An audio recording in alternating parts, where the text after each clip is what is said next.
Hello again, I am Blunty, and if you're seeing this, the time has come. I'm allowed to tell you about the new thing. As the title of this video says, there's a new GeForce GPU in town. It's the anticipated and frankly heavily leaked GTX 1050, and its caffeinated sibling, the GTX 1050 Ti. Or possibly GTX 1050 Ti. You know what, in fact, before we go any further, hit my down below area, tell me which way you say it, Ti or Ti? Anyway, a couple of days ago I had the Nvidia team giving me the technical rundown on these new cards, and hopefully come launch day, October the 25th, I'll also have a card in hand so I'll be able to pump out a classic no-nonsense Blunty style review for ya. What you're watching right now, by the way, is of course GTA 5, but I've actually got it locked into the medium settings that the GTX 1050 will be able to run it at in 1080p and 60 FPS. So basically what you're seeing is what you can generally expect this budget-friendly, power-friendly, everything-friendly card to do for you. But the story keeps getting better because the price is set at $109 for the standard version and $139 for the souped up Ti version. Those are American currency units if you're curious. I don't have any Australian pricing just yet. And according to the briefing I got from Nvidia, running alongside a 2013 era Core i5 CPU, you can expect to run modern games in 1080p at or above 60 FPS pretty damn easily. GTA 5 and Gears of War 4 will hit that in medium settings, Overwatch will hit that mark in high settings, and the likes of World of Warcraft and Dota 2 can, in fact, be maxed out and still hit that. The GTX 1050 is aimed at three main types of users. Firstly, the classic esports type, where the games played rely more on super smooth gameplay than they do soul-crushing graphics, and the GTX 1050 provides a super affordable entry into that world. Secondly, there's the upgrader, someone who has a PC that's, 2 or 3 years old or something, wanting to kick up their gaming performance to modern standards so they can properly enjoy new games.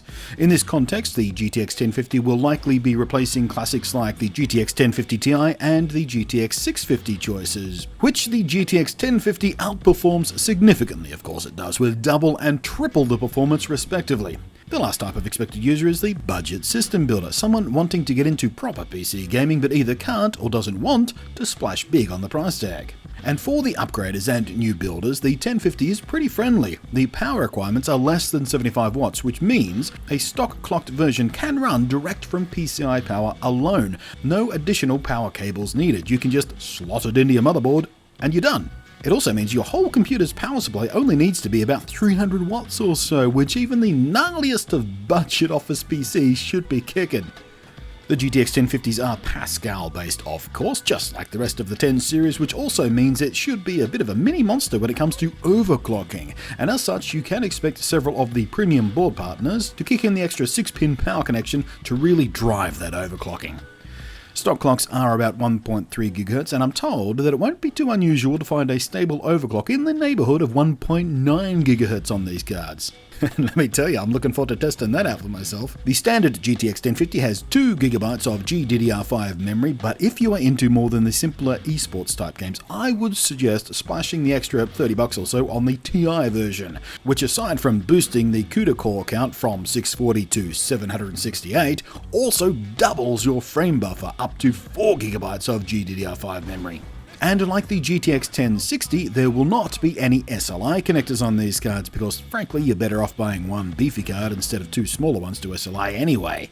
It also falls below what is suggested for VR, so if that matters to you, step on up to the GTX 1060. But all in all, I am expecting the GTX 1050 and in particular the GTX 1050 Ti to be very popular choices, much like the beloved GTX 750 Ti was before it a few years back. I know for a fact more than a few of you out there are still kicking along on that card. Time for an upgrade? Now, like I said, I've got no information on local Aussie prices right now, but I'd expect if they're not up by the time this video goes live, they would be shortly after, so keep your eyes out. I'm also told that general availability of both models should be nice and wide come launch day, so if you want one, you should be able to snatch one up pretty easily. Not anticipating any stock shortages this time, guys. There is also no Nvidia Purist Founders Edition of the GTX 1050s either, so look to your favourite board partner. I kinda like the looks of the MSI and Gigabyte flavours personally, which is hardly shocking really if you're not new around these parts. I've already got a history of praising the cooler designs on those bad boys. So which one strikes you?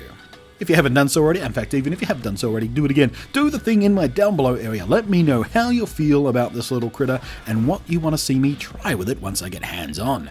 Stay tuned right here. I will be bugging my friends at Nvidia pretty hard about getting me a review sample in time for launch day, so cross your fingers. I feel a desire to do another budget-friendly gaming rig, don't you? Thanks for watching. I am Blunty, and we'll catch you next time.